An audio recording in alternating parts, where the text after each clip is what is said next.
வீட்டில் ஒருபோதும் 5 மரங்களை வளர்த்திடாதீங்க, பின்பு கஷ்டம் தாண்டவமாடும். வீட்டை சுற்றி மரங்கள் இருப்பது இயற்கையான குளிர்ச்சியையும் நல்ல காற்றையும் தரும். பலர் வீட்டை அழகாக காட்டவும் நிழல் கிடைக்கவும் பல வகை மரங்களை வளர்க்கிறார்கள். ஆனால் எல்லா மரங்களும் வீட்டிற்கு ஏற்றவை அல்ல. சில மரங்கள் வீட்டின் அமைதி, பாதுகாப்பு மற்றும் ஆரோக்கியத்தையே பாதிக்கக்கூடும் என்பதால் கவனமாக தேர்வு செய்ய வேண்டும். ஆலமரம் மிகவும் பெரியதாக வளரக்கூடிய மரமாகும். இதன் வேர்கள் மிகவும் அகலமாகவும் ஆழமாகவும் பரவும். இதனால் வீட்டின் சுவர், தரை மற்றும் அடித்தளத்தில் விரிசல் ஏற்படும் அபாயம் உள்ளது. மேலும் இந்த மரத்தை வீட்டருகே வளர்ப்பது வாஸ்து நம்பிக்கையிலும் நல்லதல்ல என்று பலர் கருதுகின்றனர். அரச மரம் புனிதமான மரமாக கருதப்பட்டாலும் அதை வீட்டுக்குள் வளர்ப்பதை பலர் தவிர்க்கிறார்கள். கோவில் மற்றும் திறந்த வழிகளில் வளர்ப்பதே இதற்கு ஏற்றதாக பார்க்கப்படுகிறது. வீட்டின் நடுவில் அரச மரம் இருந்தால் குடும்ப அமைதி பாதிக்கப்படும் என்ற நம்பிக்கையும் சிலரிடம் உள்ளது. புளிய மரம் அதிக நிழல் தரும் தன்மை கொண்டது.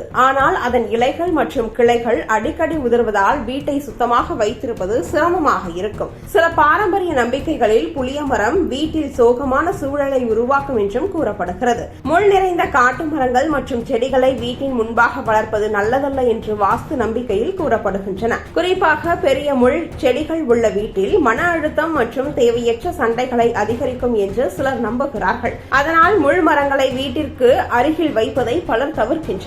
யூக்கலிப்ஸ் மரம் வேகமாக வளரக்கூடியது. இந்த மரம் நிலத்தடி நீரை அதிகமாக உறிஞ்சுவதால் சுற்றியுள்ள மண் வறண்டு போகும் அபாயம் உள்ளது. வீட்டருகே இதை வளர்ப்பதால் மற்ற செடிகளின் வளர்ச்சியும் பாதிக்கப்படலாம். மேலும் அதன் வேர்கள் பரவுவதால் வீட்டின் அடித்தளத்திற்கும் பாதிப்பு ஏற்பட வாய்ப்பிருக்கிறது. மரங்களை வளர்ப்பது நல்ல விஷயம்தான். ஆனால் எந்த மரம் வீட்டிற்கு ஏற்றது, எந்த மரத்தை தவிர்க்க வேண்டும் என்பதை தெரிந்து கொண்டு வளர்ப்பது முக்கியம். வேம்பு, முருங்கை, நெல்லி, மாதுளை மற்றும் துளசி போன்றவை வீட்டிற்கு நல்ல காற்றையும் ஆரோக்கியமான சூழலையும் தரக்கூடியவை என்று பலர் நம்புகின்றனர்.